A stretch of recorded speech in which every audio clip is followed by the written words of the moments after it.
tal? Buenas tardes. Hoy es 11 de mayo de 2018. Esto es la redacción abierta, esto es Intereconomía Televisión y vamos a pasar las dos próximas horas y media en fin, juntos para formar, informar y entretenernos, que es en realidad los tres pilares básicos del periodismo del siglo XXI. Formar, informar y entretener. Al menos, y como mínimo, yo pretendo que ustedes se entretengan. Formarse, pues lo haremos de la mejor manera posible. Entretenerse, pues les garantizo que vamos a tener invitados que yo calculo que les pueden entretener. Entre ellos vamos a tener a Ricardo Ruiz de la Serna, ya saben ustedes, que es profesor del CEU, es abogado y además es uno de los intelectuales de más relumbrón de nuestro país. Un gran conocedor, políglota, conoce 12 idiomas y además es un gran conocedor de la Europa del Este. Ha viajado por todos los países y conoce muchos de los idiomas. Hoy vamos a hablar, sin embargo, con él de Òmnium Cultural, de la Asamblea Nacional de Catalana, de todas estas organizaciones teóricamente cívicas y de las que ha salido el que seguramente sea el próximo presidente de la Generalitat de Cataluña, Quim Torra. Vamos a tener también a Sergio Rabezo, ya saben ustedes, que es concejal de Ciudadanos en el Ayuntamiento de Madrid. Vamos a tener a Patricia Tenorio, nuestra compañera. Vamos a tener a Sol Blanco Soler, no sé si les suena, es la presidenta del grupo EPTA, es un grupo, el principal grupo de parapsicología de nuestro país, es una investigadora, es periodista, pero sobre todo ha dedicado su vida a la investigación parapsicológica. Tiene varios libros sobre cómo es el más allá, que versan sobre la vida después de la vida, o de la vida después de la muerte. Yo creo que va a ser una entrevista bastante interesante. Quédense, porque a eso de las 6:30 de la tarde tendremos aquí a Sol Blanco Soler. Y tenemos ya a don Miguel Gutiérrez Pérez. Don Miguel, ¿qué tal? Rafael Núñez Huesca. El mismo que viste y calza. Muy bien, ya veo que te has aprendido. ¿Qué tal? Te has aprendido lo de los dos apellidos.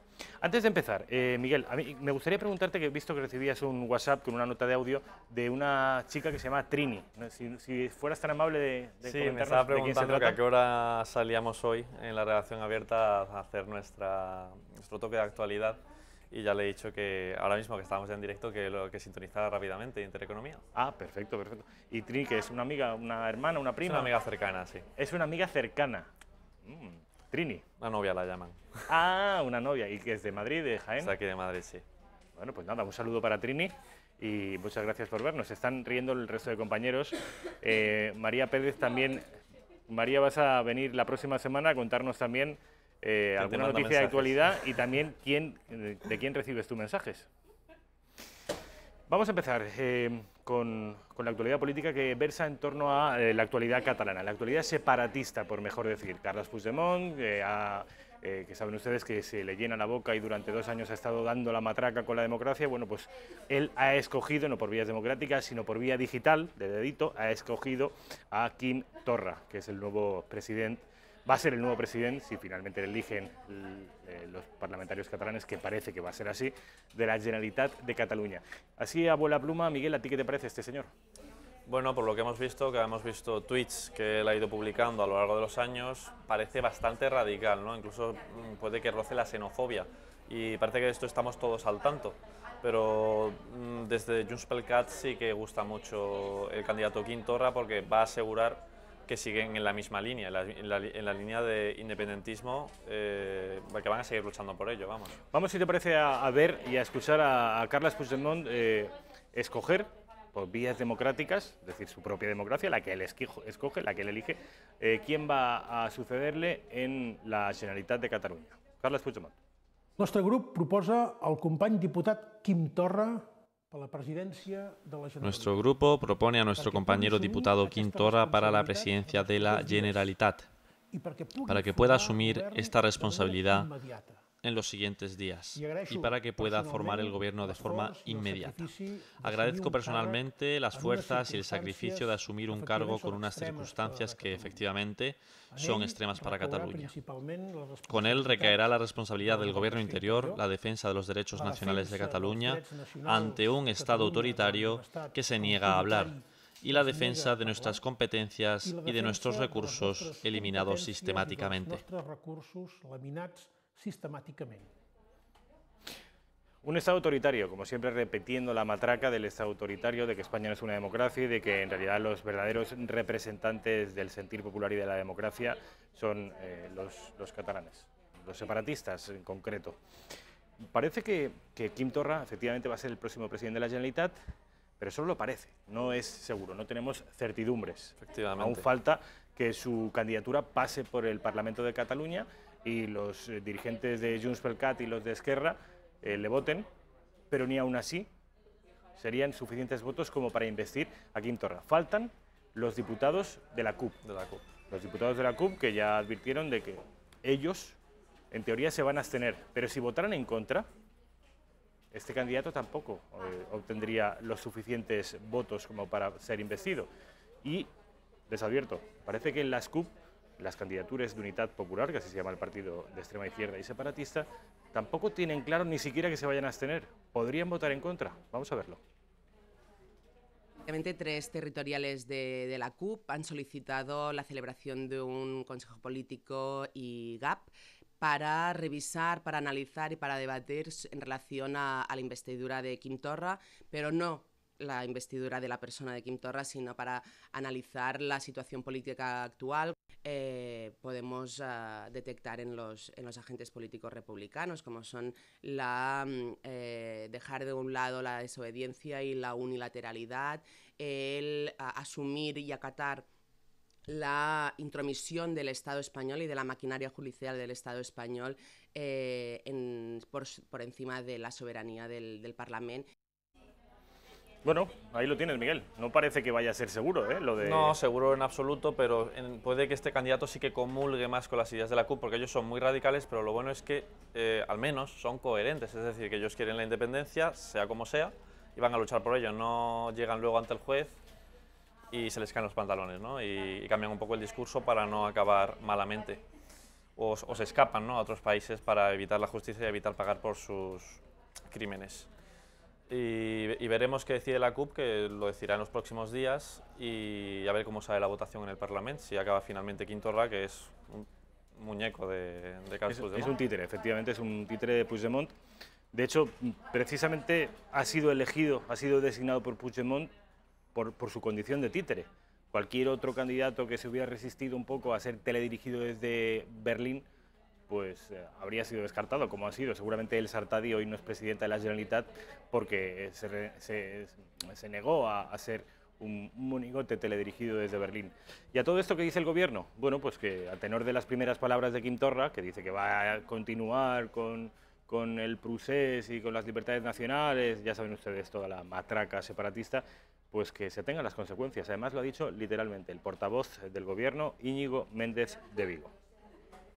Es especular con lo que va a hacer, no sabemos si esta persona ni siquiera va a serle propuesto, mucho menos sabemos lo que va a decir, pero he leído en su biografía que el señor Torra se dedicó a los seguros en una época de su vida, fue vendedor de seguros. Yo creo que cualquier vendedor de seguros valora perfectamente el riesgo de las cosas que dice y hace. Era vendedor de seguros, Quim Torra, y como vendedor de seguro valora las consecuencias de lo que hace. Sí, ya es está una amenaza velada, ¿eh? Advirtiendo Méndez de Vigo de lo que le puede pasar, que a lo mejor acaba con la misma suerte que Junqueras o que cualquiera de estos, ¿no? Por lo tanto, ya le está dejando claro que la justicia se va a aplicar y que si vuelven a tropezar con la misma piedra, van a acabar de la misma forma. Una amenaza sin ser serena, como suele ser el gobierno, muy sereno, pero contundente. Sí. Desde luego a mí no me dejaría muy tranquilo que el portavoz de un Estado como es España, del primer mundo, un Estado poderoso, me dijera que ojo y que tiéntense usted la ropa porque puede acabar como sus compañeros. Pero tampoco si a tanto se atreve, a tanto se arriesga. Que tampoco deberíamos estar nosotros tranquilos porque si viendo los tweets y viendo el historial de este señor vamos a volver al mismo camino otra vez. No me cabe la menor duda. Y ya estamos un poco hartos, ¿eh? Otra vez. Completamente de acuerdo, pero claro, la pregunta es ¿cómo demonios acabamos con esto? Claro. Miguel, es que es muy difícil, ¿eh? O sea, es un problema de muy difícil solución. La patata caliente que tiene el gobierno, tela marinera, y le queda un año para las próximas elecciones. Para las próximas elecciones que no son generales, que saben ustedes que en mayo de 2019 son locales, autonómicas y europeas. Y luego, unos cuantos meses después, ni siquiera un año después, se supone que vendrán las generales. Miguel Gutiérrez Pérez, que tengas un muy buen fin de semana. Te voy a despedir. Igualmente, Rafael. Mil gracias. Oye, y dale recuerdos a esta chiquita, ¿eh? Se los daré. Publicidad y enseguida estamos con Sergio Bradezo.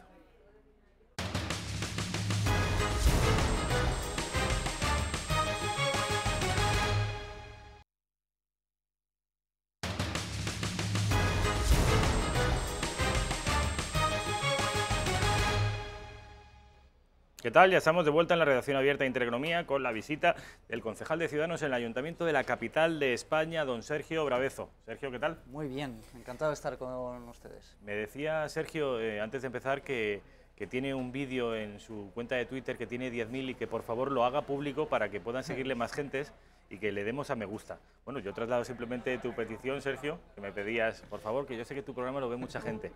Di cuál es mi cuenta de Twitter. No es por nada, pero la semana pasada creo que hiciste algo similar y luego me llegó algún mensaje. ¿De verdad? Obviamente me lo estoy inventando. De hecho, le he preguntado yo por un vídeo que luego me ha comentado que él, tiene que ver con los CDR catalanes, que estaba siendo que tenía mucho tráfico, vaya, hasta 10.000 seguidores.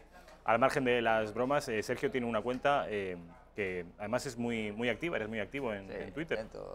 Y tienes la historia esta que está como verificada, ¿no? Sí.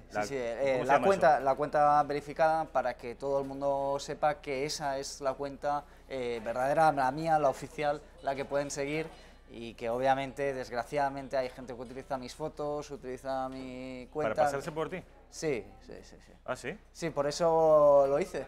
Es una pena, pero bueno, ahora como se puede también hacer muchas cosas por Photoshop y demás, pues a veces se utilizan cuentas, fotos, pues un montón de cosas, pero sí que como mínimo es un primer paso para que se sepa que esa es la cuenta oficial de Sergio Bravezo y que pueden seguir. Que estamos ante el verdadero Sergio Bravezo y no ante una imitación. Sí, no, la verdad es que sorprende cuando uno ve perfiles de Twitter o de Facebook o de Instagram que le han cogido la foto y demás, pero bueno, mira. ¿Pero y con qué intención lo hace? ¿Para perjudicarte? ¿O para perjudicar al político de turno? Pues alguna vez lo han hecho para poner palabras en mi boca que no había dicho, otras veces haciéndose pasar por mí en cuentas que no son obviamente oficiales.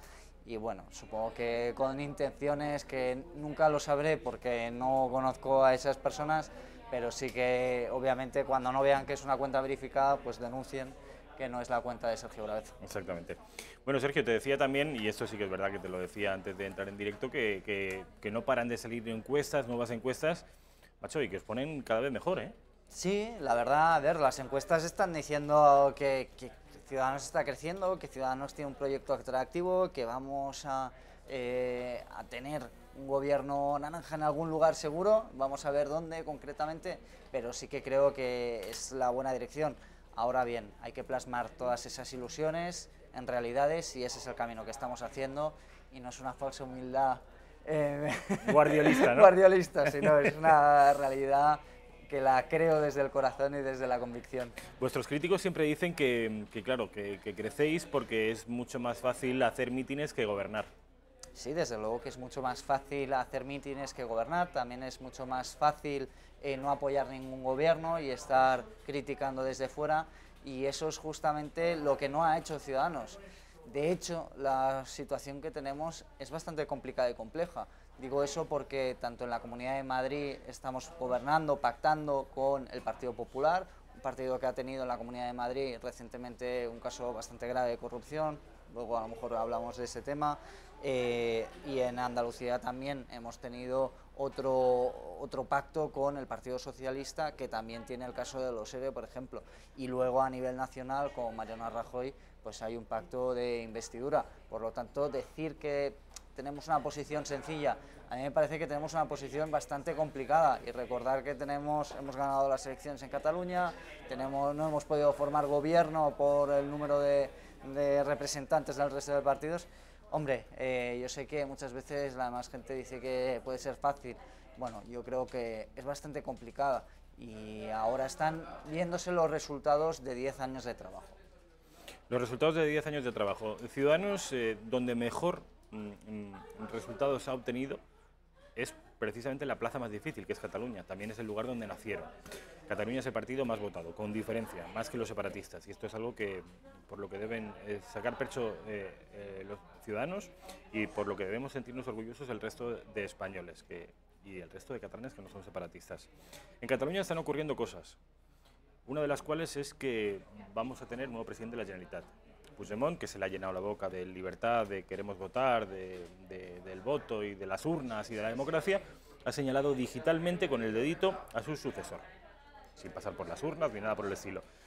Eso es lo que ha ocurrido con Puigdemont proponiendo a Quim Torra como presidente de la Generalitat.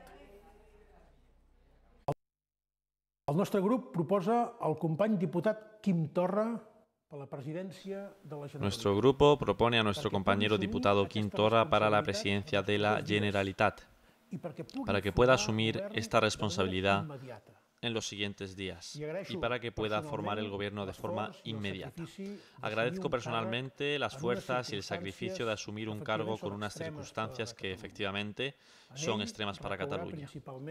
Con él recaerá la responsabilidad del gobierno interior, la defensa de los derechos nacionales de Cataluña ante un Estado autoritario que se niega a hablar, y la defensa de nuestras competencias y de nuestros recursos eliminados sistemáticamente.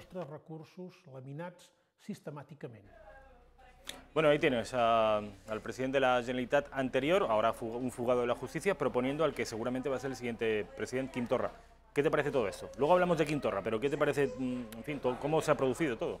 Bueno, pues a ver, sinceramente, me parece que lo que diga un fugado de la justicia ahora mismo desde otro lado de España, porque no puede ni venir, porque tiene miedo a venir a España y afrontar su realidad, o sea, porque por un lado tendría que ir a recoger su acta, por otro lado tendría que ir a un juzgado porque ha sido llamado a tal efecto, por lo tanto tendría que ir, eso para empezar, si es democrático y cree en la justicia, y luego también sobre la salida que están haciendo, bueno, pues me parece honestamente que es más lío a lo que ya quiere hacer Puigdemont, CiU, etcétera. ¿Por qué va a acabar esto nunca?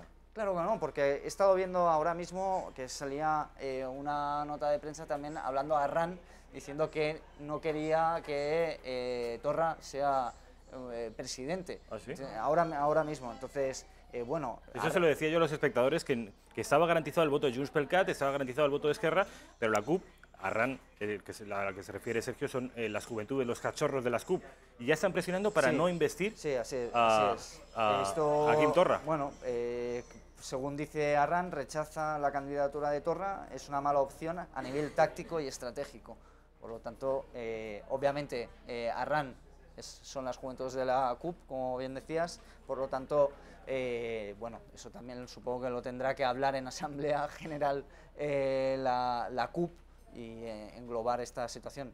En definitiva, me parece que no se da solución al problema de origen, que es que el independentismo está en bancarrota, el independentismo está cayendo y obviamente son incapaces de formar un gobierno. Recordemos que estamos hablando del 20 de diciembre de las elecciones en Cataluña. Creo que recordar 21 creo, 21 de diciembre. Pues obviamente estamos ya, vamos, en poco tiempo pasaremos al mes de junio y todavía estamos sin gobierno y claro, es que hicimos las elecciones en plenas Navidades y luego, hombre, me parece una locura que se esté hablando de a ver quién le toca la presidencia como si fuera esto una rifa. Pues señores, creo que hay que ser algo más serio, creo que hay que pactar y si no pueden hacer un gobierno, pues que se aparten y que como mínimo dejen gobernar a quien ha ganado las elecciones, recordemos eso.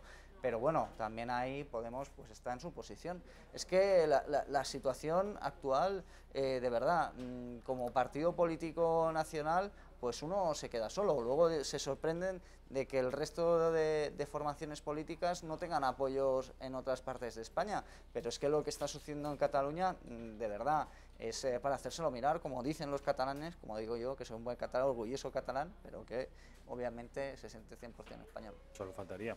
Como todos los catalanes son 100% españoles, independientemente de lo que crean ser. Yo puedo creerme que soy Napoleón, pero no por eso voy a serlo. Vamos a escuchar al jefe de este señor, el jefe se llama un tal Albert Rivera, lo conocen, con respecto a Quim Torra y a lo que puede pasar a partir de ahora en Cataluña. Albert Rivera.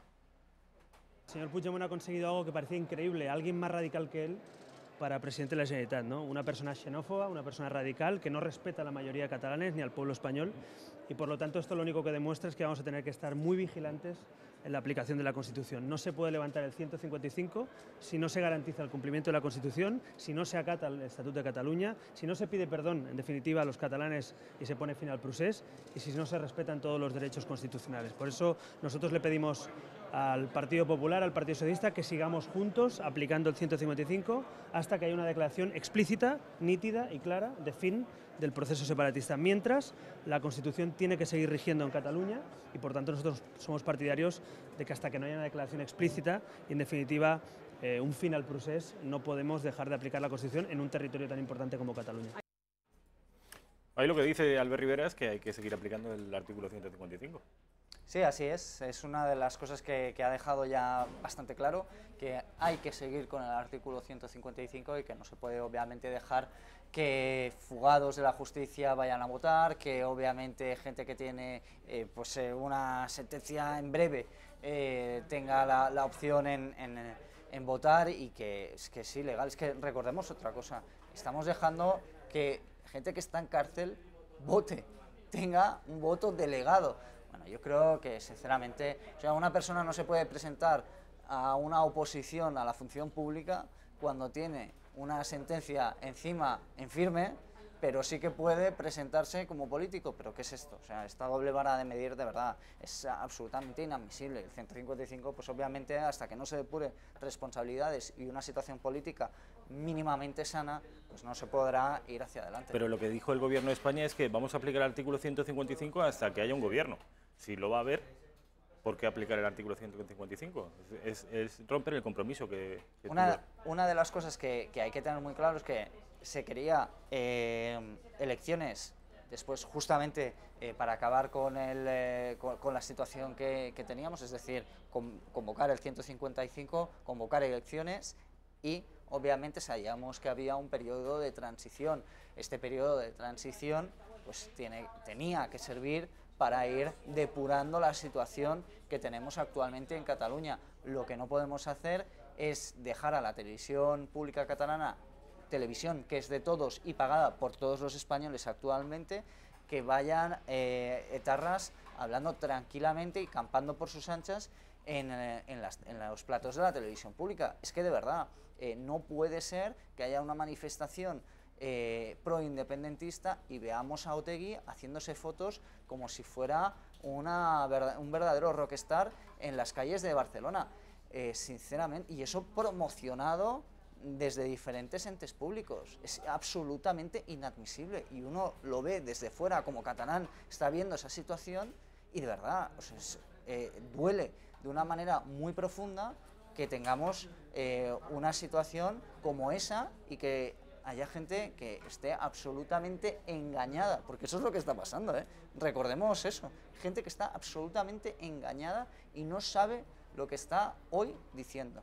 Tú eso se lo dices a tus amigos, que como todos los catalanes tenéis familiares y amigos de diferentes colores, tendencias políticas. Eso se lo dices a un familiar o a un amigo, es que estás engañado y te dice, macho, no me insultes, yo sé perfectamente lo que creo, a mí no me engaña nadie. Yo sé que estamos padeciendo un déficit fiscal, que tal, que cual, que cual. ¿Qué les dices? Mira, hay una de las cosas que siempre se dice. Yo si usted hubiera estado en la Alemania nazi, yo me hubiera rebelado contra Hitler. Eso es uno de los típicos que todos creemos que eso va a pasar, pero la verdad es que, por ejemplo, en la Alemania nazi todos era una de las sociedades más cultas, una de las sociedades con más avances de ingenieros en química, de ingenieros industriales, de filósofos. Es decir, era una población bastante formada para la época y al final acabaron siendo abducidos por la tiranía del nazismo, con un sistema de propaganda muy avanzado que todavía hoy se estudia como un arma, pues la verdad que da miedo, tenebrosa, que al final pasó lo que pasó. Obviamente, cuando trasladamos eso en Cataluña, uno creerse que no va a ser afectado por esa arma propagandística, pues me parece osado. Es normal porque uno puede vivir ahí, lo que pasa que cuando uno está 360 días en 360 grados girando alrededor del independentismo, es normal que lo acabe de creer. Yo no culpo a esa persona, sino culpo que no tenga la posibilidad de poder mirar a otro lado, de poder escuchar otras cosas. Lo que no puede ser es que recordemos, que me parece muy importante, que hay medios de comunicación en Cataluña, en diferentes zonas, que no se pueden escuchar. Es que yo creo que a veces medios nacionales. ¿Cómo que no se pueden escuchar? Pues le voy a decir, la COPE en Lérida no se puede escuchar. No se puede escuchar. ¿No hay emisoras? No hay repetidores, no se puede escuchar. Recordemos que fue una de las sentencias exigencias que se llevó. Por ejemplo, voy a decir otro caso, me ha preguntado concretamente, Es Radio en Barcelona no se puede escuchar. Ah, ¿no se escucha? No se puede escuchar, por la radio no se puede escuchar. Uno tiene que utilizar, pues, obviamente, pues utilizará hoy se utiliza internet y demás, y obviamente lo pueden escuchar. No voy a defender ninguna de las ideologías que puedan defender estos medios de comunicación, que obviamente son privados, son libres y que hagan lo que crean conveniente. Pero sí que me parece que una administración no tiene que meterse en qué medio de comunicación debe o no debe estar según la ideología que a mí me convenga. ¿Qué estamos diciendo? De verdad, o sea, llega un momento que me parece una verdadera locura. Por eso me parece muy importante que exista una verdadera libertad de prensa. No solamente lo digo yo, sino que hay asociaciones de periodistas que han denunciado la situación que se vive en Cataluña, y luego obviamente creo que los políticos independentistas concretamente tienen que dejar, todos los políticos, pero concretamente los independentistas tienen que soltar a los medios de comunicación y dejar de meter la mano en todo ese tipo de propaganda que ya me parece que ya basta. O sea, hay que dejar a la gente libre, hay que dejar a la gente que piense por sí sola. Decía Albert Rivera, al que yo presentaba como tu jefe, es el presidente de Ciudadanos a nivel nacional, que tienen que estar los tres partidos constitucionalistas juntos, el PP, el PSOE y Ciudadanos. Sin embargo, hace 72 horas escuchábamos a Albert Rivera decir que dejan de apoyar al Gobierno de España en su aplicación del artículo 155. Sí, evidentemente, porque el artículo 55, aplicarlo, lleva otras consecuencias, es decir, uno dará el apoyo siempre que se aplica ese 155. Si es una aplicación de postureo, pues obviamente no vamos a apoyar. ¿Por qué parece que hoy para el equipo de gobierno es una aplicación del 155 de postureo? Pues básicamente porque cuando tiene que aplicar ese tipo de recursos que son esenciales para que no prosperen diferentes situaciones en el gobierno o en el intento de gobierno de Cataluña, pues obviamente lo que nos dice el presidente Rajoy es que sus servicios jurídicos le han dicho que no le aconsejan recurrir el voto delegado. Pues, escuchen, sinceramente, que no te aconsejen o te aconsejen o te parezca arriba o abajo, pues creo que no es lo importante es hacerlo y que se pronuncie el Tribunal Constitucional. Mire, sabemos perfectamente que hay diferentes opiniones jurídicas sobre un mismo tema, y obviamente pues cuando hay esa discrepancia se va a un tribunal, que para eso están. Precisamente para eso, claro. Es que yo lo que no entiendo es que me dicen diferentes cosas. Sí, claro, esto no es cuando uno va a un juicio, pues va sabiendo que puede ganar o puede perder, pero que tiene la razón y le pide a un juez que juzgue esa situación. Se refería Sergio Bradezo al presidente del gobierno. ¿Qué ha dicho Rajoy a todo esto? Parece que Rajoy es el último que habla siempre de lo que ocurre en el país. Ya saben ustedes que hace 6 años, cuando empezó esto del procés, despachó aquella macro manifestación separatista como un lío. Bueno, pues ahora el presidente del gobierno dice que tampoco hay que juzgar tan rápidamente al tal Quim Torra, que en realidad tiene cara de buen hombre. Esto no lo dice él, lo digo yo, pero es un poco lo que se deduce de sus palabras, y que no hay que juzgarle por lo que dijo, sino por lo que haga en el futuro. Está dándole una oportunidad al buen hombre, el presidente del gobierno. Vamos a escuchar a Rajoy. Le voy a decir que yo no lo conocía, se lo digo con absoluta franqueza. Lo que he conocido, entre otras cosas, los tuits a los que usted acaba de hacer referencia, no reflejan el respeto y la educación que yo he encontrado mayoritariamente entre los ciudadanos de Cataluña cuando me desplazo allí. En cualquier caso, habrá que juzgarlo por sus hechos. Yo lo que sí tengo que decir con meridiana claridad es que el Gobierno de España siempre va a garantizar 3 cosas. Primero, que la ley y la Constitución se cumplen, porque es la base de nuestra convivencia. En segundo lugar, que la unidad de España se respeta, porque es la base de nuestra nación. Y en tercer lugar, que nadie actúa contra el principio de igualdad de todos los españoles, porque es la base de nuestra democracia. Este es el presidente del Gobierno. Vamos a escuchar ahora te daré la palabra, Sergio, a Inés Arrimadas, que es la líder de Ciudadanos en Cataluña y que ganó las elecciones. A ver si encuentran ustedes diferencias entre la valoración de uno y otro con respecto a Quim Torra. El nacionalismo nunca deja de superarse a peor. Cuando ya pensábamos que no podía haber una persona al frente de la Generalitat que defendiera con tanta radicalidad al nacionalismo, de repente nos encontramos con que sí, con que se han superado a peor y con que el nacionalismo propone ya a un auténtico radical que defiende un nacionalismo xenófobo y un nacionalismo que evidentemente no va a suponer ninguna mejora en la Generalitat de Cataluña. Es el más radical que podía encontrar Puigdemont y estoy convencida que el único que ha aceptado voluntariamente ser un títere de un fugado de la justicia. Con esos dos requisitos, pues la verdad es que solo quedaba prácticamente el señor Quim Torra. Bueno, ya han visto la contundencia con la que se ha referido Inés Arrimadas a Quim Torra. Y luego han visto la parsimonia y el perfil bajito del presidente del Gobierno. Luego se preguntarán en Génova cuál es la razón por la que Ciudadanos viene comiéndoselos por los pies a cada nueva elección. Bueno, pues señores de Génova, ahí tienen ustedes un ejemplo. Escuchen las declaraciones del presidente del Gobierno y escuchen las declaraciones de la persona que ha ganado las elecciones en Cataluña. Y quizá empiecen a encontrar respuestas. Sergio. Sí, la verdad es que los dos tonos, además unidos, pues uno le queda claro porque bueno, pues unos parecen que suben y otros parece que caen o que están en barrena. De todas maneras, decir que el tono bajo en esta situación pues me parece que no tiene cabida. Digo que no tiene cabida porque cuando están pegando a patadas la Constitución, la democracia por parte de unos cuantos, creo que el Estado de Derecho tiene que reaccionar. Creo que ha reaccionado,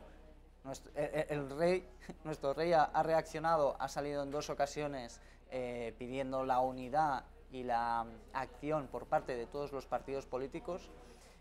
Lo que debería y creo que moralmente también tiene que hacer el presidente del Gobierno es liderar esa unión en España. Ciudadanos se ha prestado a colaborar con el Gobierno, se ha prestado a colaborar con Mariano Rajoy. Vuelvo a decir, no es nada fácil, no es lo que mejor a uno le pueda ir. Lo suyo sería mirarlo desde la barrera y decir que mal lo está haciendo. ¿No? Ciudadanos ha hecho todo lo contrario, ha salido al ruedo y ha intentado solucionar el problema. La realidad es que cuando le pedimos que vayamos unidos a parar a los independentistas, pues lo único que nos encontramos es una parsimonia, lo único que nos encontramos es un buenismo tipo Carmena. Pues sinceramente para carmenismos no estamos para intentar solucionar uno de los problemas más graves que tiene este país, que es el independentismo, el populismo y la unidad de España que está en juego. Para carmenadas, como has dicho, carmenismos, no, carmenismos. Para carmenismos no estamos. Lo dice alguien que conoce personalmente a la alcaldesa. Para carmenismos no estamos. Me ha gustado ese nuevo... Se llama neologismo. Cuando uno crea una palabra, y además tiene cierta gracia, se llama neologismo. Carmenismos. Sergio Bravezo, Dixit, mayo de 2018. El día 15, es decir, el próximo martes, tenemos San Isidro. Sí. Tu patrón, el patrón de todos los madrileños de adopción, entre ellos nosotros dos. Cuéntame qué vas a hacer. ¿Te vas a vestir como tu jefe el otro día? Bueno, con tu jefe no, como Ignacio Aguado, que apareció, bueno, y con tu jefa Villacís, que aparecieron los dos de chulapos. Sí, estaremos de chulapos en la pradera. ¿Te vas a vestir tú también de chulapo? Claro que sí, claro que sí. ¿Y podrías venir de chulapo el próximo viernes? ¿Qué te parecería? El próximo viernes. Clink, clink, clink, clink, clink, clink, clink, clink, clink, clink. Pues la verdad que creo que hay una de las cosas que me encanta, son las tradiciones y creo que hay que mantenerlas, creo que es algo bonito y creo que es algo que nos representará a muchos y si tenemos la oportunidad de reivindicar ese origen, ese olor a Madrid, creo que es muy bonito que lo mantengamos y creo que los políticos tenemos que abanderar ese tipo de acciones y decir, estamos orgullosos de nuestro Madrid, estamos orgullosos de nuestro Madrid castizo y este es nuestro día.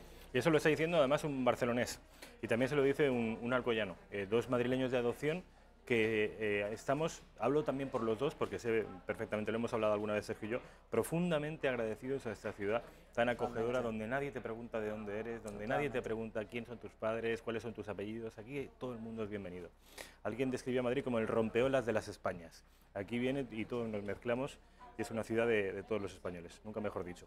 Sergio Bradezo, que tengas un muy buen fin de semana. Igualmente, un placer. Te veo el próximo viernes, Dios mediante. Vamos a publicidad y enseguida estamos con Patricia Tenorio.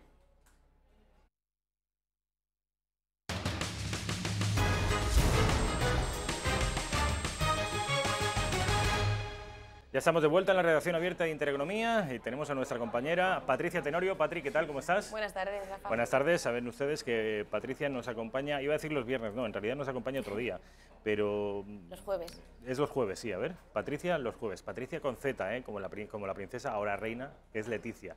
Que sus padres cuando vieron que hubo una reina, una princesa de Asturias que le ponían la Z, pues dijeron, pues venga. Perdona, nací antes de que esa señora fuera reina y princesa. ¿Te refieres a esa señora como la reina de España?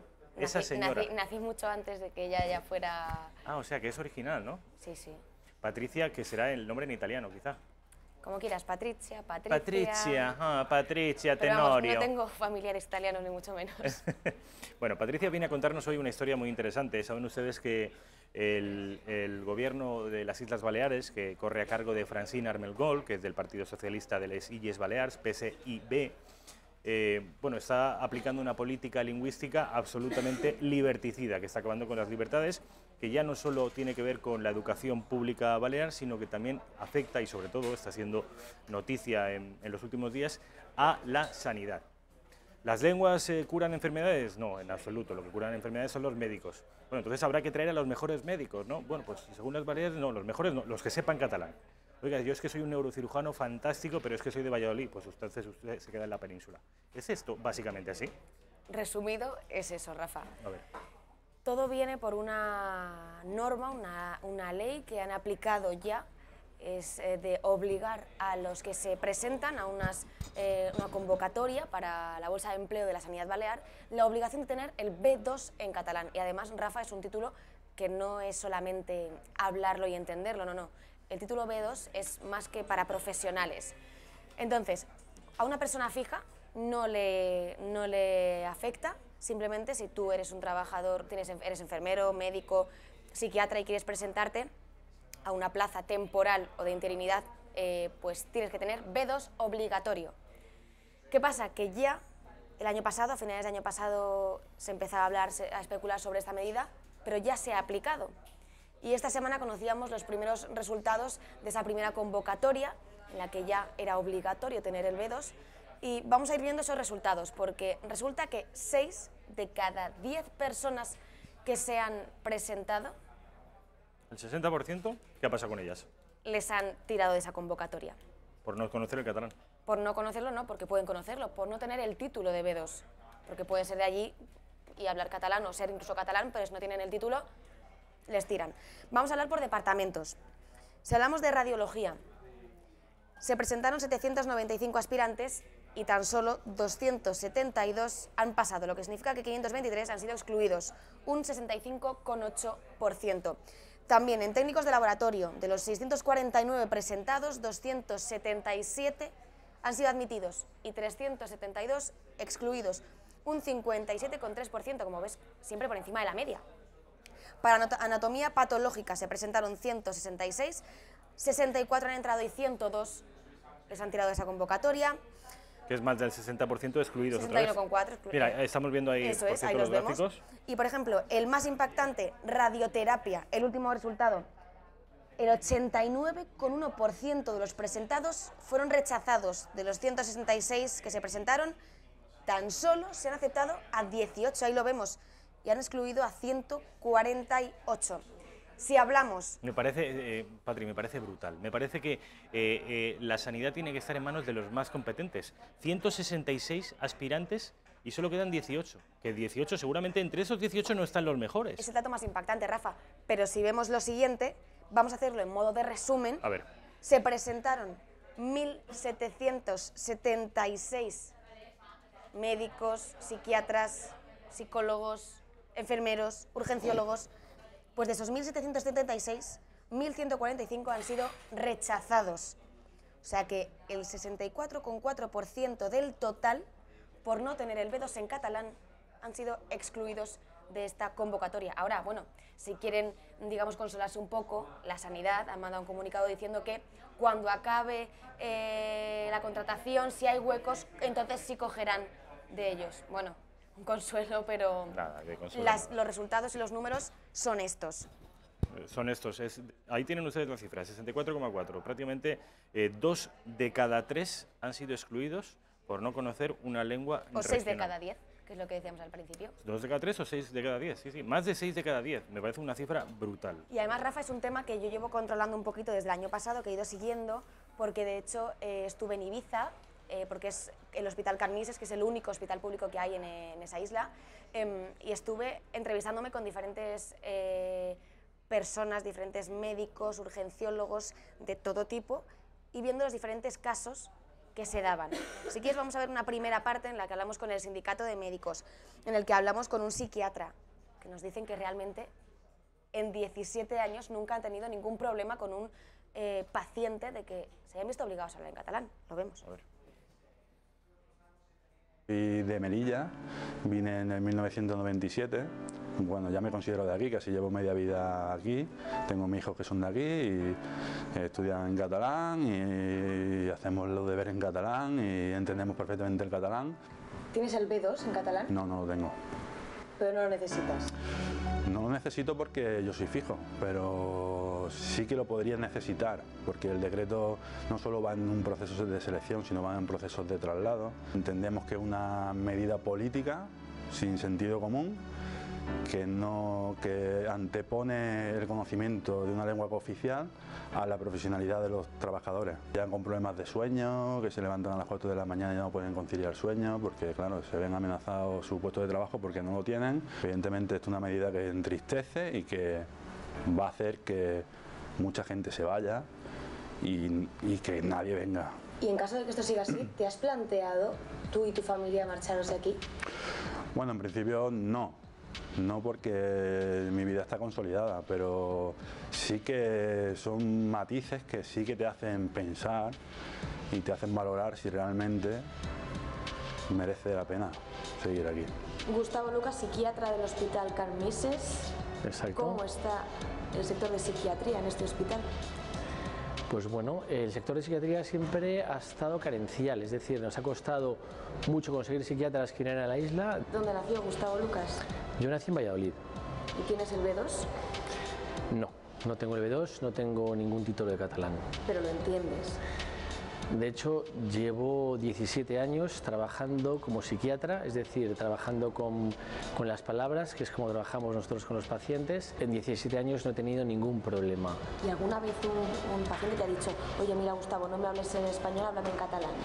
Jamás. Y no sé si sabes que hasta un 37% de la población que hay ahora mismo en Ibiza son extranjeros, fuera de España. Me han pedido más veces que les hable en inglés o que les hable en francés que en catalán, que jamás me lo han pedido. Entonces, ¿de dónde surge esa necesidad de implantar ese requisito del B2 en los sanitarios públicos? Pues yo creo que es una imposición política. Eso no está en las consultas, eso no está en la calle y eso no está en los pacientes. ¿Se va a quedar Carnises sin psiquiatras? Pues no sé si se va a quedar sin psiquiatras, pero compañeros míos probablemente no puedan trabajar o se planteen el marcharse a lugares donde no les suponga un problema el idioma. No se va a quedar sin psiquiatras, por ejemplo, sin Gustavo Lucas, pero sí se puede quedar sin otro tipo de pacientes, de médicos, porque en esta siguiente parte del reportaje hemos hablado con un médico de Málaga que el 31 de diciembre era su último día, porque al no tener el B2 en catalán tenía que marcharse. Y como él, Elena Klusova, una rusa que habla 7 idiomas, es médico del 061, pero que estaba también planteándose irse, porque no solo es tener ese título en catalán, por cierto, una medida que en Cataluña no está, Ah, ni siquiera está. No está en Cataluña esa medida. Es que ir a las Islas Baleares no supone poco gasto. Los médicos denuncian que esto está echando a la gente, que no les atrae. Tienen que pagar unos precios desorbitados por pisos mínimos. Ya sabemos cómo está el turismo en Ibiza. La vida no es barata.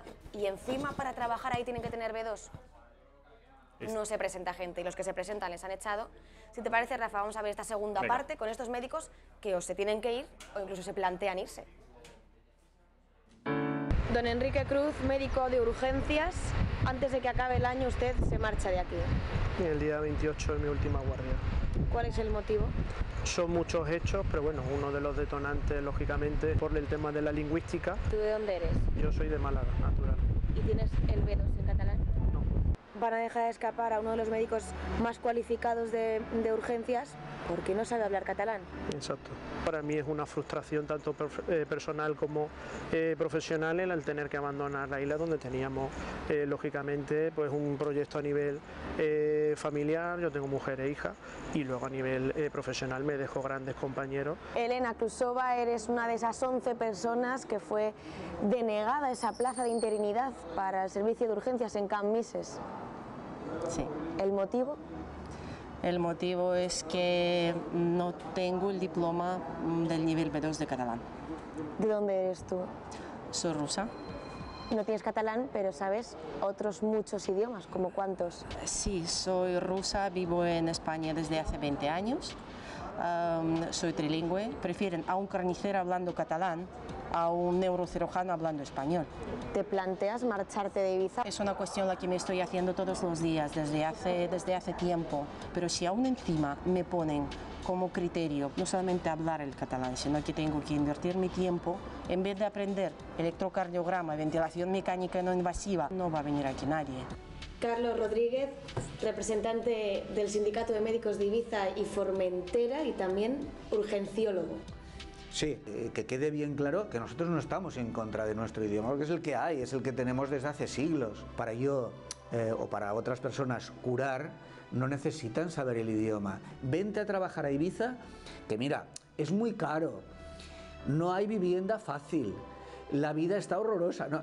Y además tienes que saber catalán B2. Hubo 7.000 reclamaciones en sanidad, 7.000, y de estas 7.000 hay 7, 0,001%, que eran con respecto al idioma. Si yo me presento y no tengo el catalán, pero hay alguien que tiene mucho peor currículum que yo, pongamos por ejemplo, pero tiene el B2, a ese lo coges.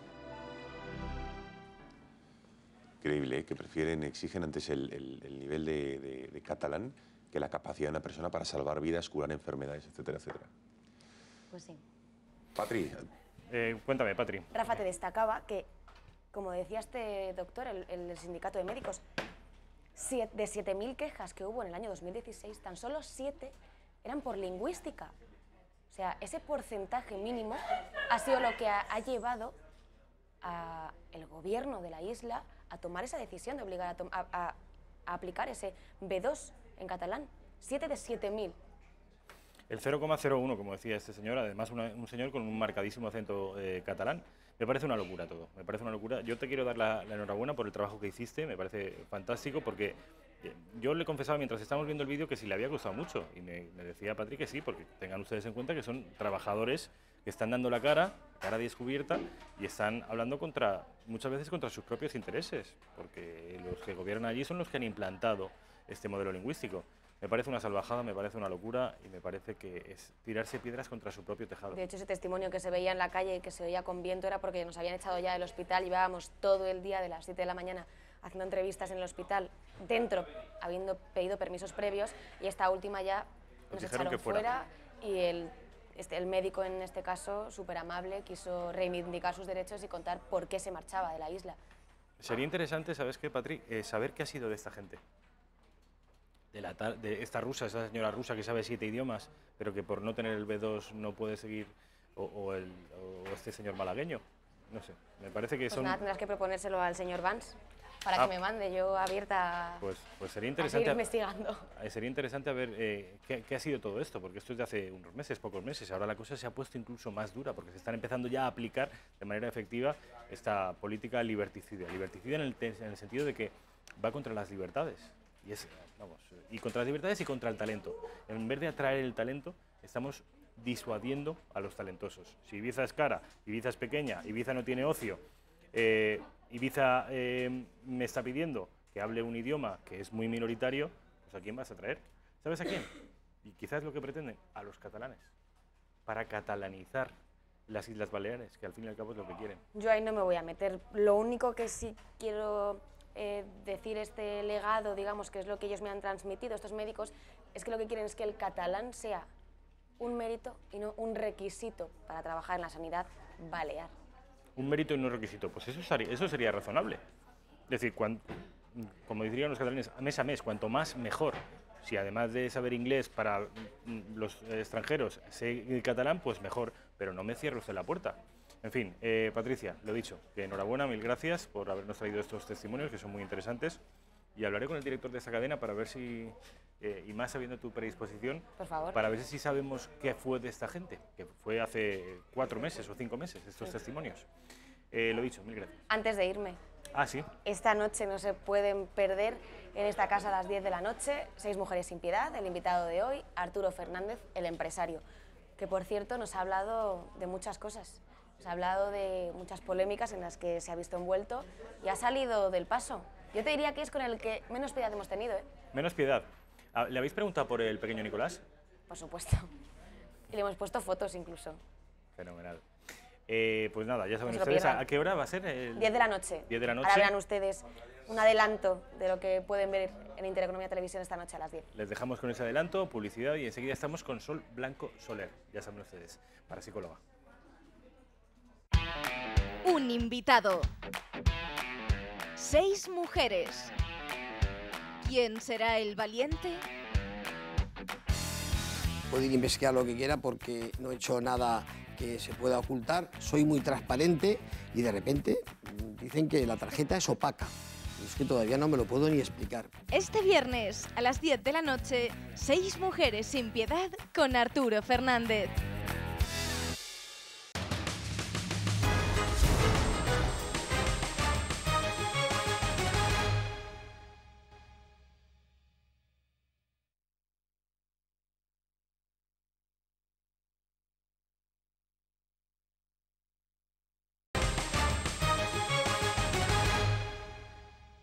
Ya estamos de nuevo con Sol Blanco Soler, que es miembro del Grupo EPTA y una de sus portavoces. Estamos teniendo una conversación, nos está explicando Sol bueno, pues una serie de aspectos muy interesantes de las investigaciones del Grupo EPTA, y nos ha prometido que después de la publicidad, es decir, ahora vamos a abordar quizá el tema, al menos a mí, el que más me interesa, y es el del más allá. Ella tiene un libro además que creo que se titula algo así como Historias del más allá. Crónicas del más allá. Crónicas del más allá, un libro blanquito, además que yo lo tengo, que es muy... son 2 ojos en la portada, es un libro muy bonito. Y yo lo recomiendo, si no creen que es una osadía por mi parte, pero sí ha impartido mucha paz, mucha información, ha quitado el miedo, y toda la gente que lo ha leído me ha dado las gracias luego. Es un libro que, yo ya les digo, es un librito pequeño y es un libro que se lee muy fácil, es un libro hermoso, es un libro tranquilizador, es un libro que produce sosiego leerlo y tranquilidad. Es un libro, y es muy importante remarcarlo, que no está en absoluto, no es hostil a las teorías religiosas ni católicas, todo lo contrario. Sol, de hecho, yo en la entrevista que le hice en la Gaceta hace un par de años, decía que es que yo misma soy católica. Y de creyente. Hecho, esto es la confirmación del más allá que nos dice, nos dice la cruz. Claro, si es que toda nuestra religión se basa en que vamos a ir todos al otro lado. Y es la vida trascendente, y eso es la base de nuestra creencia. Entonces yo no sé por qué la gente piensa que el hecho de hablar... A ver, es que claro, vamos a ver, hay que hablar del fantasma en sí. El fantasma no son todo lo que vemos fantasmas ni lo mismo. El fantasma para la parapsicología es el personaje que ha fallecido y que viene aquí porque te conoce y quiere darte un mensaje concreto.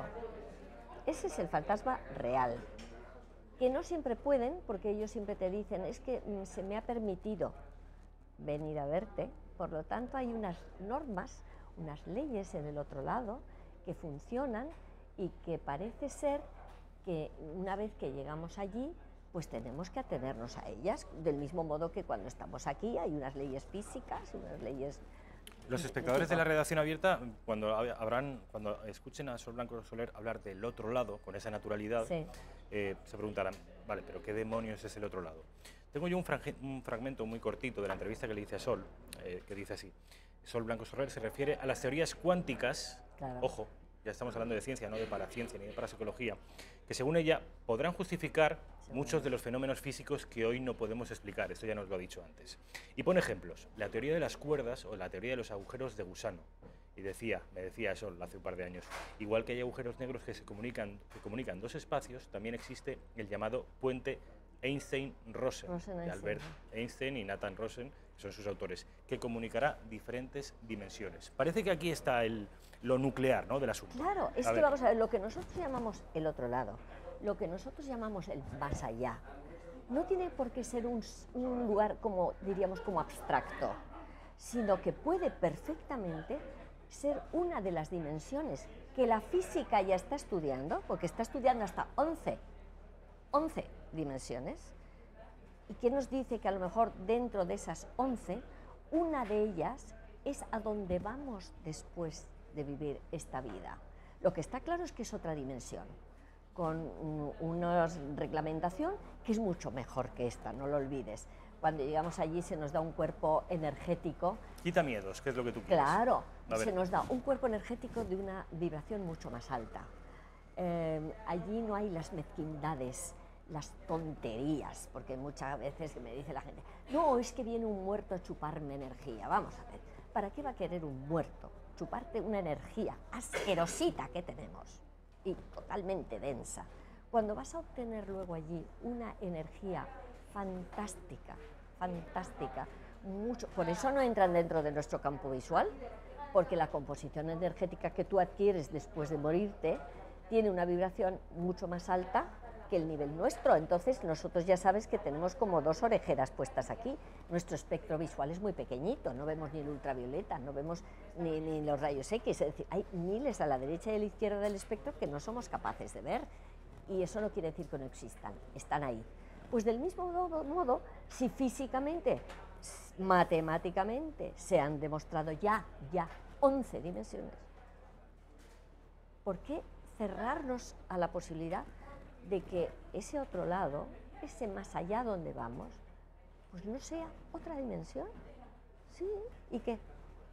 Es no solo posible, sino probable que sea esa dimensión. Vale, ¿y cómo es? O sea, ¿cómo el imaginario colectivo, al menos en Occidente, piensa que es un paisaje con arcoíris, una cosa muy bonita, pero en realidad, ¿cómo es aquello? ¿Hay cuerpo físico, nos reconoceremos? Sí, pero por la vibración. Es que no por el aspecto. No, porque ya no tenemos un aspecto. Tú ya no tienes el cuerpo físico. Por eso otras veleidades que me cuentan que si hay personas del otro lado que vienen por la noche a... Vamos a ver, si no tienes cuerpo físico, ¿de qué me estás hablando? ¿Entiendes? Todo eso son leyendas urbanas, ideas preconcebidas que nos han ido metiendo, con tanta película, con tanto abuso espiritual, te diría.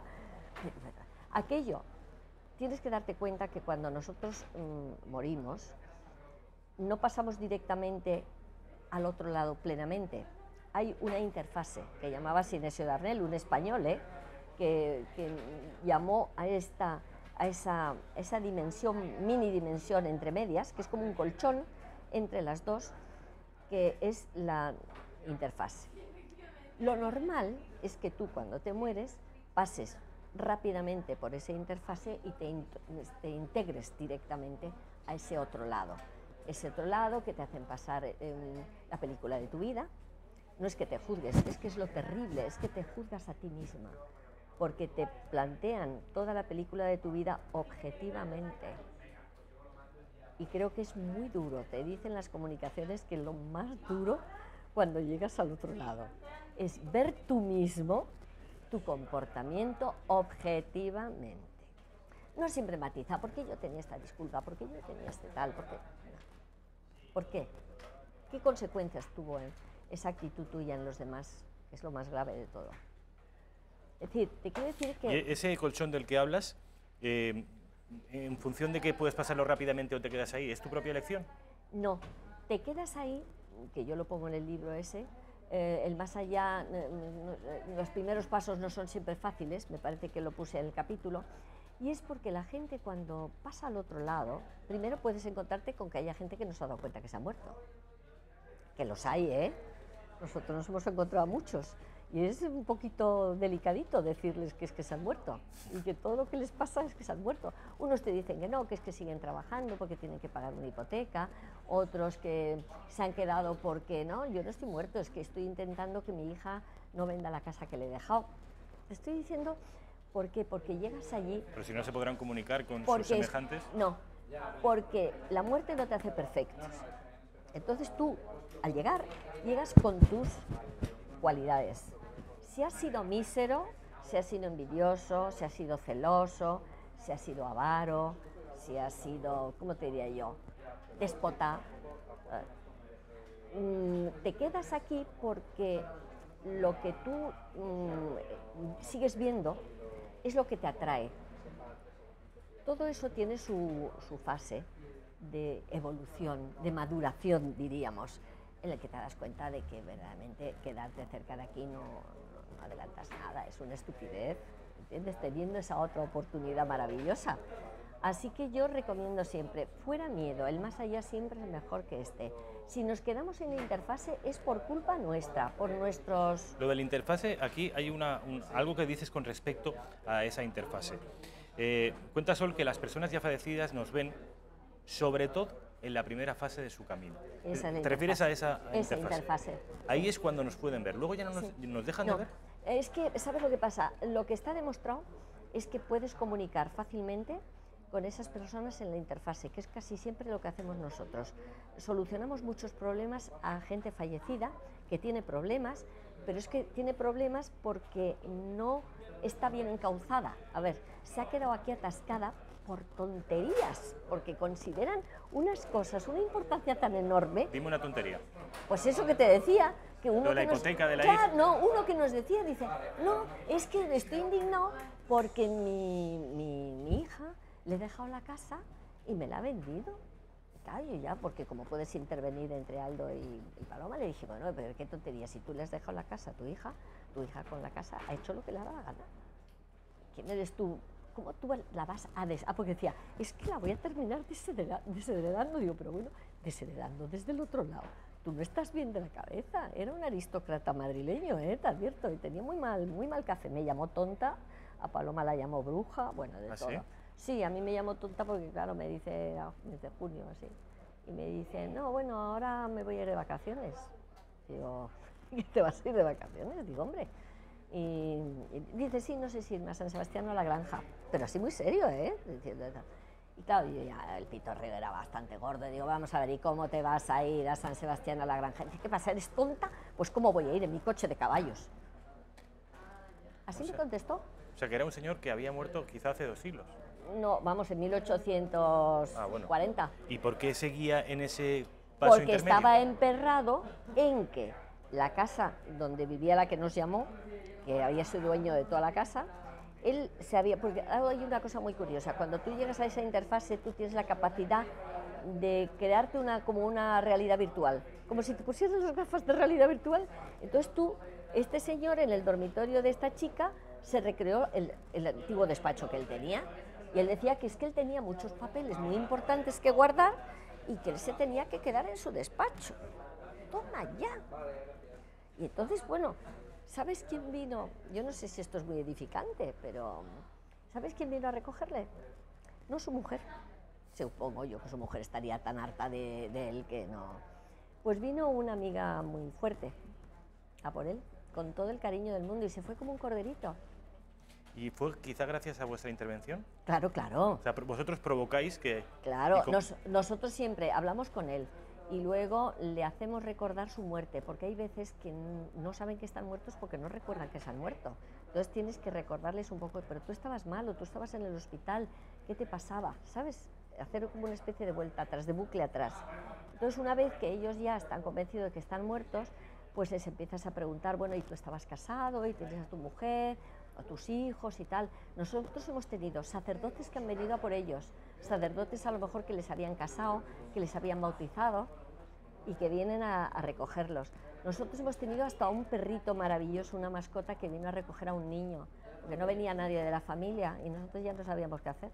Y vino una mascota, un perrito. Y la pregunta más importante, y es la última porque tenemos que irnos a publicidad ya, Sol, cuando traspasan esa fase intermedia, ¿qué es lo que hay? ¿La eternidad? No, llegas a lo que teóricamente nosotros llamaríamos purgatorio, que son niveles de evolución, en los que tú vas trabajando, aprendiendo, evolucionando, cada vez más arriba para llegar a Dios. Es que tú no puedes llegar a Dios, que es energía pura. Es como, te ponen siempre ahí en las contestaciones estas, el comentario, es como si una mariposa se acerca a la luz, se quema. Tú tienes que elevar tu vibración, tu entidad, porque no la pierdes, tu entidad, para ir cada vez siendo más, con una vibración más rápida, con una vibración más elevada, una evolución más perfeccionada, para que tú puedas llegar. Pero todos sienten a Dios, todos sienten el amor de Dios permanentemente en ese pasar por esa evolución. Sí. ¿Y ese tránsito se produce solo?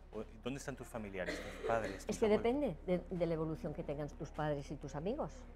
Si están en un nivel, o estuvieron en un nivel, es decir, tú date cuenta que, vamos a ver, es que eso tenía una preocupación mi marido, porque decía, pero es que entonces no nos vamos a ver, digo, nos vamos a terminar viendo. Lo que no sé es si cuando tú llegues a qué nivel te van a colocar, y cuando llegue yo, a qué nivel voy a tardar en llegar a tu nivel.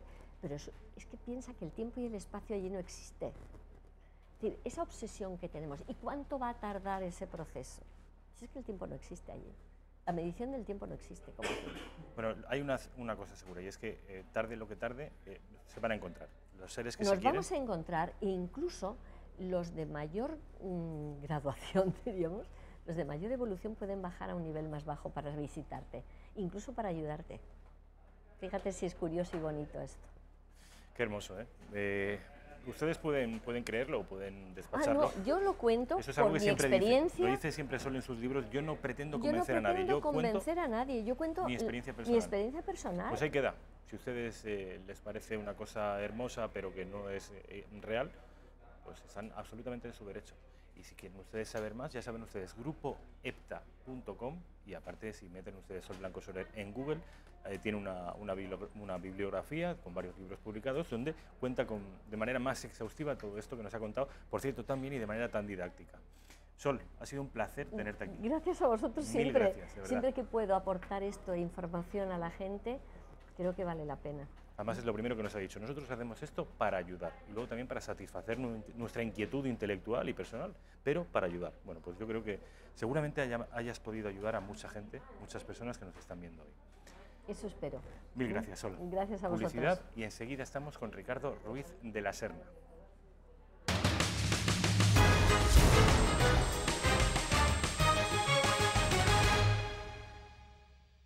Ya estamos de vuelta en la última media hora, 25 minutos de nuestra singladura con Ricardo Ruiz de la Serna. Ricardo, ¿qué tal?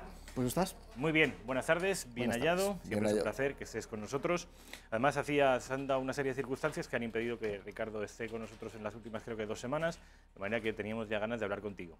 Llevamos una serie de sesiones con Ricardo hablando de Europa del Este. Hoy vamos a hacer un paréntesis, porque espero que sea paréntesis, quiero que sigamos hablando de todos esos países que tú también conoces y que por lo general los españoles los tenemos un poco como ajenos y no deberíamos. Hoy, sin embargo, vamos a hacer una sección, como digo, y vamos a hablar de algo que está muy de actualidad y es de las asociaciones pretendidamente civiles o cívicas independentistas. ¿Sabes? Ustedes que Quim Torra, el que va a ser seguramente presidente de la Generalitat, ha sido presidente de Òmnium Cultural. Pues fíjate que a lo mejor no nos alejamos tanto de Europa Central y Oriental. A ver, ¿dónde ves la conexión? Porque en que buena parte de la experiencia de los regímenes totalitarios en Europa Central y Oriental, y en general también en Europa Occidental, en todo el continente, en la década de los años 20 y 30, pasó precisamente por la utilización política del encuadramiento, encuadrar a las personas en organizaciones que hacía mucho más fácil transmitir, por ejemplo, las consignas propagandísticas o utilizar a las masas como un instrumento político para conquistar, para mantenerse o para hacer que otro perdiera el poder. Entonces, la experiencia no solamente de Òmnium Cultural, sino en general de la galaxia de las organizaciones que los partidos nacionalistas, separatistas han ido construyendo a lo largo de décadas, nos sirve, para entenderla, nos sirve mucho el ejemplo histórico de los años 20, 30, 40, incluso en los países comunistas hasta mucho más avanzado el siglo XX. Si, por ejemplo, nos fijamos en cómo están organizados, una de las ventajas de controlar organizaciones en la sociedad civil es que las puedes utilizar como brazo de las organizaciones estrictamente políticas, entendiendo por tales los partidos políticos o las coaliciones. Entonces, uno tiene una galaxia de organizaciones supuestamente de la sociedad civil, pero controladas políticamente. Uno tiene los partidos políticos como las organizaciones que te vertebran la entrada en las instituciones a través de los procesos democráticos. Tienes, por ejemplo, los sindicatos. Tienes organizaciones dedicadas al comercio, cámaras de comercio, organizaciones de empresarios, y puedes controlar también las corporaciones profesionales, ya lo tienes hecho. Entonces, si nosotros analizamos cómo se hicieron, por ejemplo, los partidos comunistas con el control de las sociedades entre el año 45 y el año 55-56, vamos a ver que esta es la táctica que utilizaron. Al terminar la Segunda Guerra Mundial, buena parte de los países que habían padecido terriblemente durante el conflicto, habían sido ocupados, bombardeados, habían tenido campos de concentración, de exterminio, habían sufrido oleadas migratorias de refugiados. Bien, estaban organizando sus propios servicios de asistencia, de suministro de alimentos, de alojamiento, de atención a los niños, de atención a las mujeres. En una década, todas estas organizaciones de la sociedad civil estaban controladas por los partidos comunistas. Entonces, para entender lo que está sucediendo en Cataluña, debemos entender cómo operan estas organizaciones. El caso más claro, probablemente, no solamente en el caso del País Vasco, en el caso de Cataluña, sino también en el caso del País Vasco, fue como el entorno Abertzale comenzó a controlar asociaciones de vecinos, asociaciones culturales, fundaciones, sindicatos, corporaciones profesionales. Los observatorios y en general todo el aparato de prescripción social viene después. Tú primero controlas las organizaciones de base y después comienzas a señalar qué es aquello a lo que esas organizaciones de base deberían prestar atención. En paralelo, lo que se hace es ganar la hegemonía cultural. Esto es lo que han hecho esto es lo que han hecho los nacionalistas catalanes, lo que han hecho los nacionalistas vascos, lo que están tratando de hacer en Valencia, lo que están tratando de hacer en Baleares y lo que durante todo el siglo XX hicieron los movimientos totalitarios en toda Europa, que era ganar la hegemonía cultural. Controlas las industrias como la literatura, el cine, la música, por un lado. Controlas, por otro lado, el sistema educativo, en los niveles primario y secundario. Controlas el sistema de salud, lo infiltras. Y controlas los sindicatos, controlas las asociaciones profesionales, los colegios. Y llega un momento en el cual todo el tejido social, fíjate que todavía no he hablado de partidos políticos, todo el tejido social está impregnado del discurso nacionalista, como todo el tejido social estaba en los países de la Europa del Este impregnado del discurso comunista. Entonces, hay un modus operandi. Mencionabas a Gramsci, es uno de los teóricos, hay otro muy importante, Georges Sorel, el gran teórico de la violencia, donde él plantea en qué casos la violencia, en su famoso libro Reflexiones sobre la violencia, en qué caso la violencia se termina convirtiendo en un arma política más, que las masas pueden utilizar o que se puede utilizar sectorialmente. Y recordemos que para entender el inmenso poder de las organizaciones controladas por los separatistas en Cataluña, separatistas y nacionalistas, hay que entender que la violencia siempre estuvo ahí. Pensemos en los escraches, pensemos en la hostilidad que se siembra contra los discrepantes del orden nacionalista, pensemos en el terrorismo que se ha dado en España. Entonces hay que contar con Sorel, hay que contar con... ¿Con la Escuela de Frankfurt anterior? Con la Escuela de Frankfurt para la vertebración del pensamiento. Es decir, la escuela crítica que inicialmente nace con un propósito, me atrevería a decirte, sano, si me permites la metáfora, de someter a crítica muchas de las vigencias que hasta aquel momento se habían dado por supuestas. Termina convirtiéndose en un aparato de deconstrucción de todo aquello que vertebra a la comunidad. Llega un momento en el cual la familia es deconstruida, el sistema educativo es deconstruido, las instituciones son deconstruidas, la religión es deconstruida. Todas las vigencias que habían mantenido la cohesión social durante siglos son sometidas a crítica, deconstruidas y sustituidas por otra en ocasiones, o en ocasiones no sustituidas por ninguna. En el caso, por ejemplo, de los países comunistas, se trató de sustituir el viejo modelo del ciudadano que surge de la modernidad con el Homo Sovieticus. Una persona, por ejemplo, que es leal no tanto, o que se siente no tanto leal a su nación o a su pueblo, como leal a la revolución y a su clase. Sustituyen las lealtades nacionales por pretendidas lealtades de clase. Entonces, ha habido intentos de sustitución y en otros casos ha habido intentos de construir lo que había, o desmontar, por utilizar un verbo quizá más castellano, desmontar lo que había sin sustituirlo por nada. Entonces, vemos las dos cosas. En el caso, por ejemplo, de Cataluña, el ataque sistemático a la historia y su sustitución por la mitología o por una pretendida memoria ha sido habitual. No solo en Cataluña, en Valencia, en las Baleares que te voy a contar.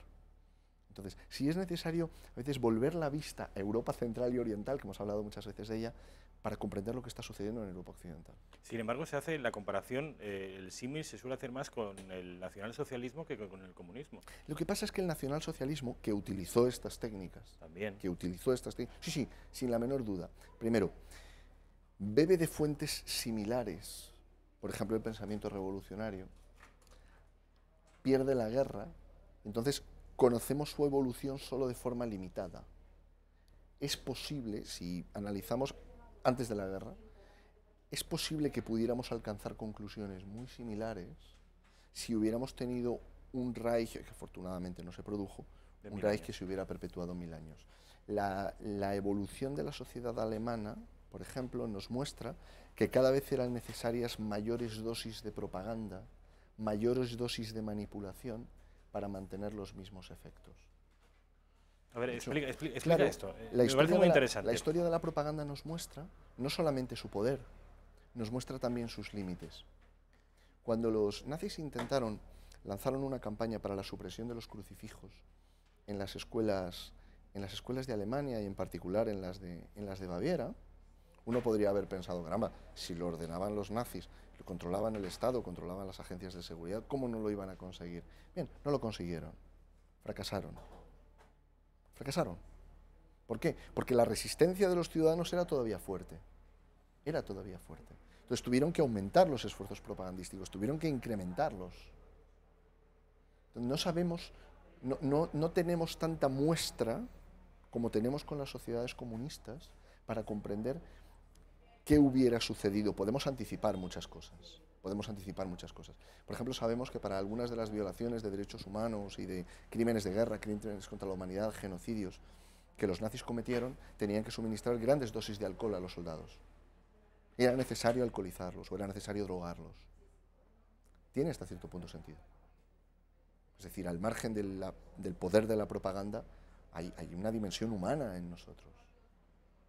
No es tan sencillo disparar a hombres, mujeres, niños, personas mayores, personas con discapacidad, a sangre fría, enterrarlas en fosas, meterlas en cámaras de gas, enterrarlas vivas, recluirlas en guetos. Entonces, eran necesarias grandes dosis de propaganda. Pero lo que me llama la atención es que esas grandes dosis cada vez tienen que ser mayores para crear el mismo efecto. Claro, porque se produce un efecto adictivo. Se produce un efecto adictivo. ¿Qué caracteriza la adicción? Vas necesitando dosis cada vez mayores del adictivo para producir el mismo efecto. Y llega un momento en el que ya no puedes estar sin propaganda.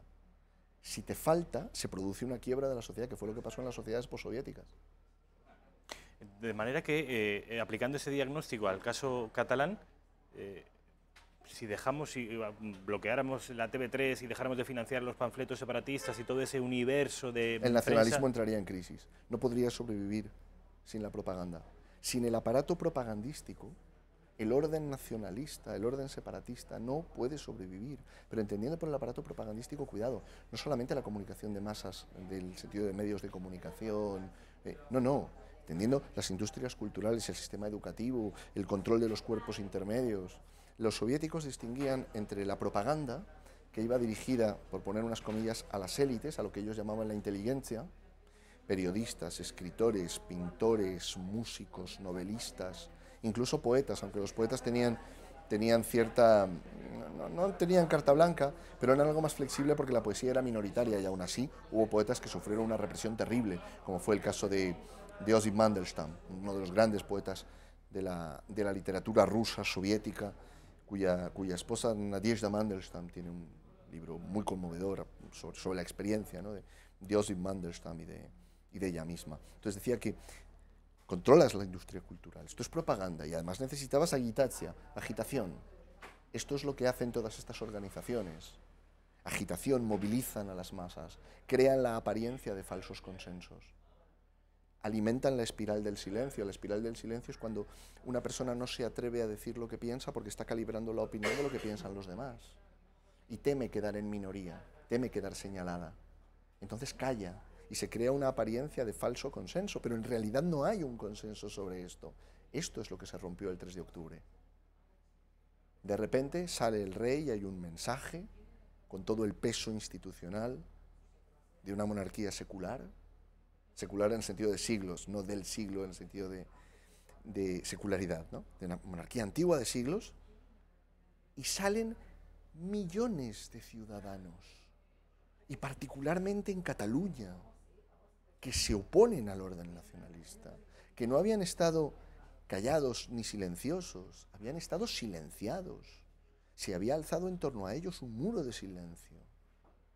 Entonces, la historia de la propaganda nos muestra también los límites de la propaganda. Nos muestra que la propaganda no es todopoderosa. Nos muestra que cuando se interviene, que cuando hay un esfuerzo para responder a la mentira con la verdad, de afirmar los hechos, de apostar por la razón, esto tiene efectos. Y creo que en este aspecto la historia de los países comunistas también nos muestra que los pretendidos falsos consensos se pueden romper. No está escrito que tengamos que vivir en esa atmósfera de mentira, en la que el nacionalismo, el separatismo, te sume, que controla desde la producción de las industrias culturales hasta la industria editorial. No está escrito. Se puede responder, se debe responder. Decía Jean-François Revel que la mentira es la gran fuerza que mueve el mundo. Bien, pero esta mentira se puede contrarrestar, se puede responder. Y esto es una lección interesante que aprender cuando vemos este tipo de organizaciones. De aquí ha salido el candidato a presidente de la Generalitat de Cataluña, de una organización que apostaba por la denuncia de aquellos comerciantes y aquellos empresarios que rotulaban solo en español o castellano, como se lo quiera llamar. A mí, yo me siento cómodo con los dos términos. De aquí ha salido. La técnica de señalar a una persona como enemigo del pueblo tiene más de 100 años. Y la utilizaron todos los regímenes totalitarios, porque hay un modus operandi totalitario. Existe, Hannah Arendt identificó algunos de sus elementos más habituales. El antisemitismo, por ejemplo, la propaganda, la violencia, la manipulación sistemática.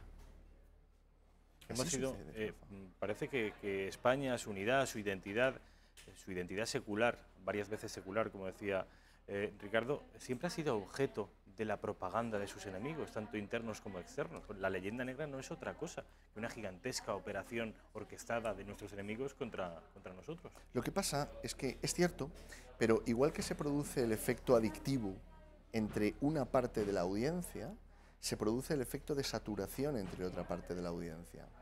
Entonces llega un momento en el que cuando uno escucha únicamente un mensaje termina saturado. Y eso también se está produciendo.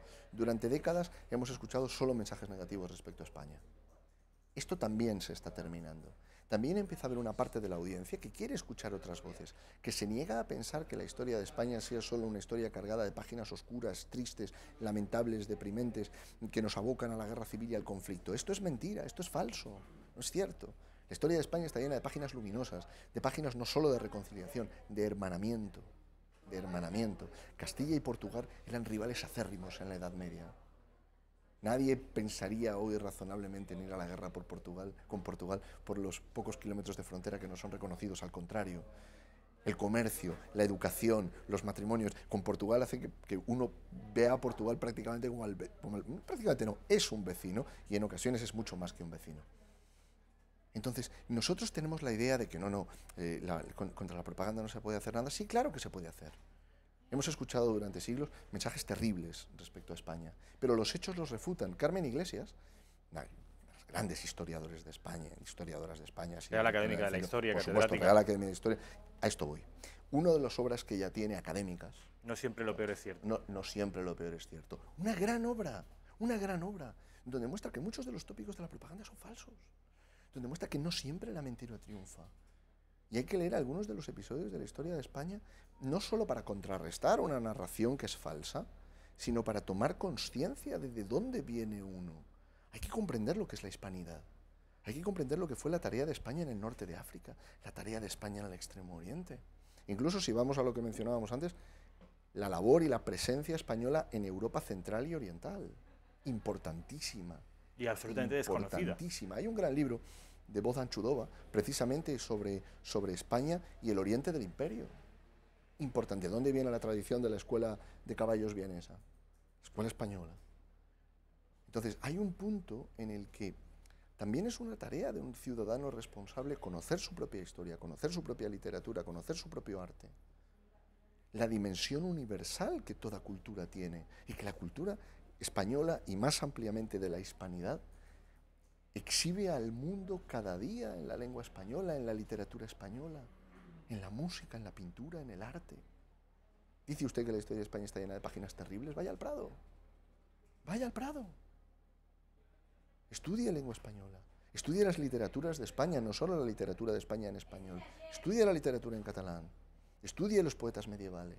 Esto también es España. Esto nos pertenece a todos, no solo a los nacionalistas.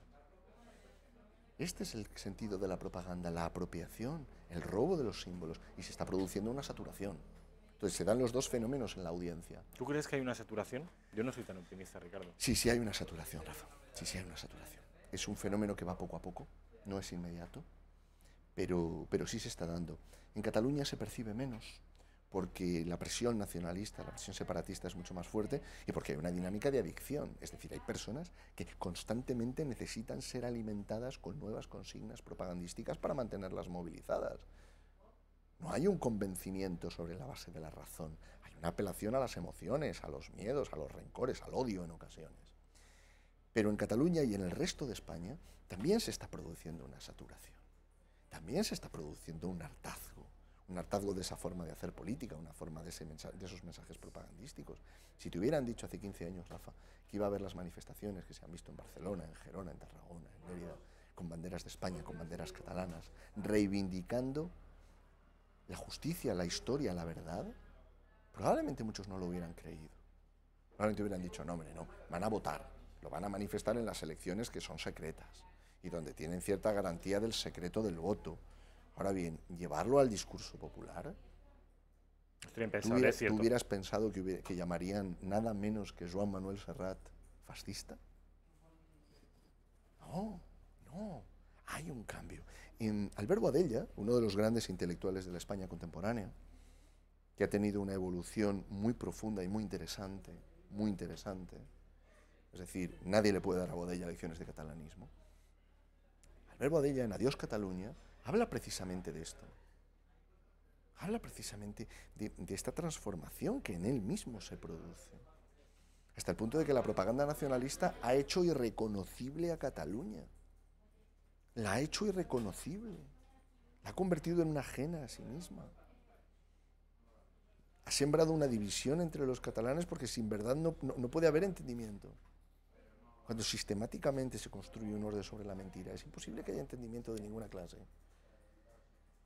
Cuando lo que recibe una parte importante de la ciudadanía, a través del sistema educativo, a través de los medios de comunicación que controlan los nacionalistas, a través de las industrias culturales, es una versión sesgada, construida sobre mentiras, manipulada de la historia, y no solamente en el sentido del odio contra el resto de España, sino del odio contra grupos dentro de la propia Cataluña. Esta es una de las grandes divisiones que existe entre los nacionalistas, Rafa. La versión de la historia del PDeCAT, si profundizamos, no se casa con la versión de la historia en clave de lucha de clases que tienen los comunes, o que tiene la CUP, no digamos ya que tienen pues Arran y los grupos más violentos, ¿no? Entonces es necesario comprender esto para entender el trasfondo de organizaciones como las que hoy estamos viendo. Alguien podría pensar, Ricardo, que sin embargo estamos atendiendo todo el rato al tema catalán. En el País Vasco no hubo un bombardeo propagandístico tan intenso y tan duradero en el tiempo como en Cataluña. Lo hubo.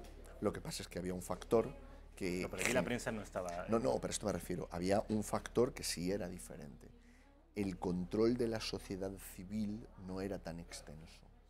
Es decir, había zonas que los nacionalistas no controlaban. Había dimensiones de la generación del discurso que los nacionalistas no controlaban. A ver, abunda un poco ahí. Claro, ¿Qué dimensiones? Has mencionado el caso del periodismo. El periodismo es un buen ejemplo. El Correo Español del Pueblo Vasco no era precisamente nacionalista. No, pero no me refiero únicamente a la prensa. Piensa, por ejemplo, en las radios, cuyo poder de penetración es formidable. Todos escuchamos la radio cuando vamos en el coche, cuando estamos en casa. Todavía la radio, fíjate, te digo todavía, y espero que dure muchísimo tiempo, todavía la radio tiene un poder de inmediatez que ningún medio de comunicación, ni siquiera Internet, ha podido igualar. O sea, la radio todavía sigue siendo muy importante. Piensa en la industria editorial, piensa en las universidades. Es decir, el movimiento de oposición al nacionalismo en el País Vasco logró preservar zonas que en el caso de Cataluña fueron finalmente tomadas por los nacionalistas. Luego había otro factor, el terrorismo, que tenía grandes apoyos entre ciertos sectores de la sociedad, tenía también un nivel muy amplio de condena, incluso entre personas que podían ser nacionalistas, condenaban lo que ETA hacía. Podían no condenar la ideología, y esto también es preocupante, pero condenaban lo que ETA hacía. Entonces, sí hay ciertas diferencias. Podríamos hablar, quizá nos llevaría muy lejos hoy, podríamos hablar del papel de la Iglesia católica, por decirlo con mayor precisión, ¿no? De los obispos.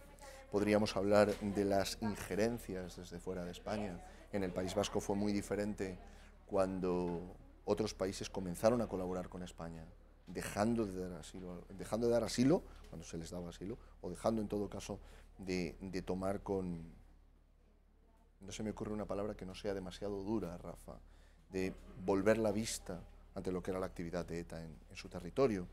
Mientras que en el caso de Cataluña, los separatistas y los nacionalistas en Cataluña han cultivado con gran profundidad la capacidad de influir fuera de nuestras fronteras. Se han trabajado, por utilizar una metáfora, las relaciones públicas con unos recursos que además venían de la propia administración. Recordemos las oficinas de representación de la Generalitat de Cataluña, por poner un ejemplo. El Diplocat, la famosa paradiplomacia independentista. Bueno, que sepas que voy a pedir que nos fragmenten esta parte porque me ha parecido, Ricardo, una reflexión muy interesante de dónde nace esa propaganda, qué modelos se han podido inspirar nuestros separatistas. Y es muy importante que sepamos de dónde venimos para poder combatir, hacer un diagnóstico fiable y con certidumbres para poder aplicar luego un tratamiento eficaz. Ricardo Ríos de la Serna, buenas tardes. Ha sido un placer. Buenas tardes. Siempre mío. Vamos a informativo de Intereconomía y tengan ustedes un muy buen fin de semana.